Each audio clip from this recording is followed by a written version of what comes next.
शिक्षक शिक्षकेतर कर्मचारियों की कमी के वजह से हमारी शिक्षा की गुणवत्ता प्रभावित हो रही थी। क्लिनिक राज्यपाल के अधिकारों का हनन किया गया है, उनका जो अधिकार है। अनपढ़ और कुपढ़ों की जमात जब शिक्षा विभाग के मुद्दों पर बात करती है तो इनको बिल पढ़ने की फुर्सत नहीं है। गुजरात का बिल उठाकर देख लें, जिसमें हम लोगों ने तो चांसलर रखा भी है, गुजरात में विजिटर शब्द का इस्तेमाल किया गया है और सारी शक्तियां राज्य सरकार में निहित हैं। कॉलेज के छात्र संघ के चुनाव में कॉलेज में जितने विद्यार्थी एनरोल होंगे वो सारे वोटर होंगे। मैं विभिन्न एबीवीपी और छात्र संगठनों और नेताओं के बयान को कल से देख रहा था, जिस शिक्षकों की बहाली करना चाहते हैं कि जिससे वो यूनिवर्सिटी में आके लंबे समय की एक स्थायी नौकरी के साथ।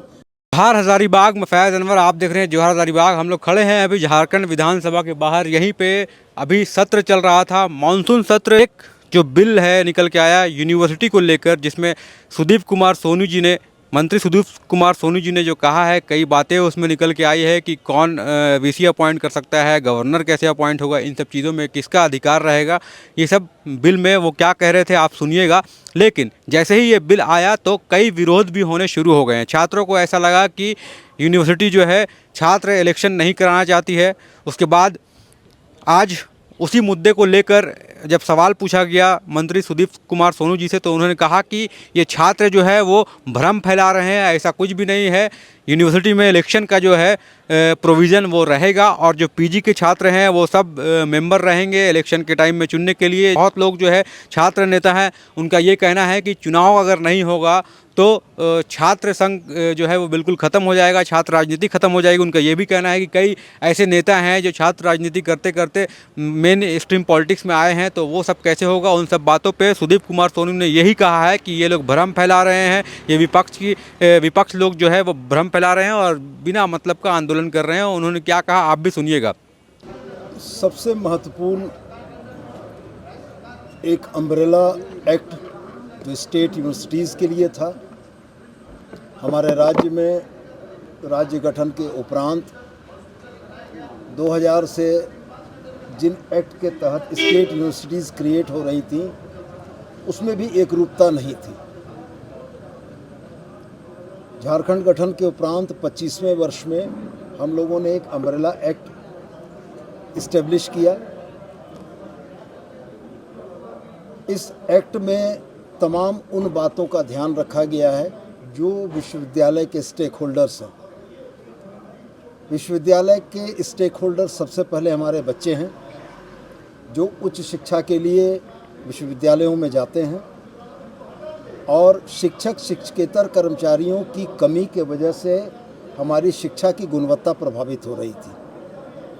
हम लोगों ने इस एक्ट में यूनिवर्सिटी सर्विस कमीशन को इस्टेब्लिश किया है, जो डेडिकेटेड यूनिवर्सिटी के शिक्षक और शिक्षकेतर कर्मचारियों के चयन और बहाली की प्रक्रिया को पूर्ण करेंगे। शिक्षक और शिक्षकेतर कर्मचारी अपनी वेतन विसंगतियों से लेकर बहुतेरे सर्विस के मामलों को लेकर हाईकोर्ट का रुख किया करते थे। हम लोगों ने इसमें 2 टियर ग्रीवांस रिड्रेसल सिस्टम रखा है, यूनिवर्सिटी के स्तर पर और राज्य के स्तर पर एक ट्राइब्यूनल। हम लोग यह मानते हैं कि शिक्षक और शिक्षकेतर कर्मी जो विश्वविद्यालयों के अधीन हैं, अगर उनकी सेवा शर्तों के उल्लंघन के कोई मामले बनते हैं तो वो पहले हमारे इस 2 टियर ग्रीवांस रिड्रेसल सिस्टम में न्याय मांगे। अगर वहाँ से वह संतुष्ट नहीं होते हैं तब उसके बाद वो हाई कोर्ट जाएंगे। और महत्वपूर्ण बात इसमें इस बात की रही कि जो पद स्वीकृति के उपरांत भी नहीं भरे जा रहे थे, उन बैकलॉग को हम लोग आने वाले बहुत कम समय के अंदर में भरेंगे।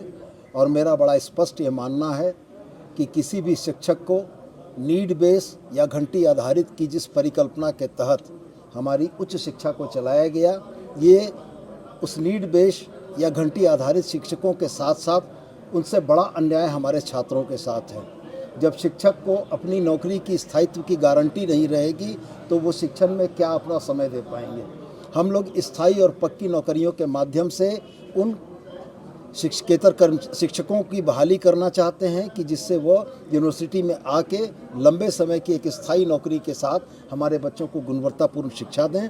और गुणवत्तापूर्ण शिक्षा के मामले में राज्य जिसका GR आज मात्र 18 है, जो राष्ट्रीय औसत से लगभग हम लोग 9 पीछे हैं, हमारी उम्मीद है कि आने वाले 2-3 वर्षों के अंदर में हम राष्ट्रीय औसत तक पहुंच जाएंगे।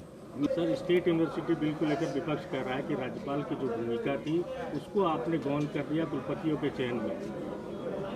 ये संविधान के द्वारा जो प्रदत्त शक्तियां हैं, इस लोकतंत्र में लोकतांत्रिक व्यवस्थाओं को, लोकतांत्रिक संस्थानों को ही जनता का टेक केयर करने का अधिकार दिया जाता है। अगर मनोनयन के आधार पर सरकारें चलाई जा सकती होती तो मुख्यमंत्री को जनता से चुनकर नहीं आना चाहिए था, वह भी मनोनीत होते।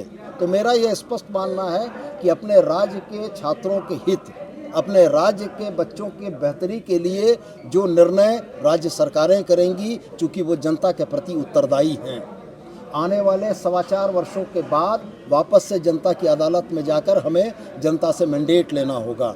लेकिन मनोनीत व्यक्ति कभी भी जनता के प्रति अकाउंटेबल नहीं है। और जहाँ तक रह गया विपक्ष की इस आशंका का, तो मैं आपके माध्यम से सम्मानित विपक्ष के साथियों को यह कहना चाहूँगा कि 2014 का गुजरात का बिल उठाकर देख लें, जिसमें हम लोगों ने तो चांसलर रखा भी है, गुजरात में विजिटर शब्द का इस्तेमाल किया गया है और सारी शक्तियाँ राज्य सरकार में निहित हैं। अगर गुजरात के बिल पर उनको आपत्ति नहीं है तो मेरा यह मानना है कि उनको झारखंड के बिल पर भी आपत्ति नहीं होनी चाहिए। कल राज्यपाल के अधिकारों का हनन किया गया है, उनका जो अधिकार है, इन तमाम मुद्दों की फहरिस्त लेकर खड़े हैं। विश्वविद्यालय विधेयक में हमारे विपक्षी साथियों का जो आरोप है, मैं विभिन्न ABVP और छात्र संगठनों और नेताओं के बयान को कल से देख रहा था, जिसमें छात्र संघ के चुनाव पर उनके द्वारा एक संशय खड़ा किया जा रहा है। तो मैं आपके माध्यम से यह कहना चाहता हूं कि ये अनपढ़ और कुपढ़ों की जमात जब शिक्षा विभाग के मुद्दों पर बात करती है तो इनको बिल पढ़ने की फुर्सत नहीं है। यह बिल स्पष्ट रूप से यह लिखता है कि यूनिवर्सिटी लेवल के छात्र संघ के चुनाव में PG में एनरोल्ड हर विद्यार्थी वोटर होगा। कॉलेज के छात्र संघ के चुनाव में कॉलेज में जितने विद्यार्थी एनरोल होंगे वो सारे वोटर होंगे और वो इस बात का चयन करेंगे कि उनके छात्र संघ के पदाधिकारी कौन होंगे। तो कहाँ लोकतंत्र का हनन और कहाँ छात्रों के अधिकारों का हनन। तो मैं दोहरा कर यह कहता हूँ कि ये कुपढ़ों की जमात बगैर पढ़े लिखे मीडिया के सामने और आंदोलनों के लिए जनता के सामने आती है। इनको पहले बिल पढ़ना चाहिए, उसके बाद इन बातों का मुख्यमंत्री जी नहीं होगा, वोटिंग के जरिए नहीं होगा, उनका कहना है। यही तो बात हमने आपको बताई कि यूनिवर्सिटी लेवल के छात्र संघ के चुनाव में PG में एडमिटेड हर छात्र इसका निर्वाचक मंडल का सदस्य होगा। कॉलेज लेवल के चुनाव में कॉलेज में एनरोल्ड हर छात्र इसका निर्वाचक मंडल का सदस्य होगा और मतदान के जरिए छात्र संघ का चुनाव होगा। तो किसकी बात ये कर रहे हैं? उनको जाकर बोलिए दोबारा बिल पढ़ के आएंगे। ये कुपढ़ों की जमात से बगैर पढ़े हुए बहस करना बेकार है। सर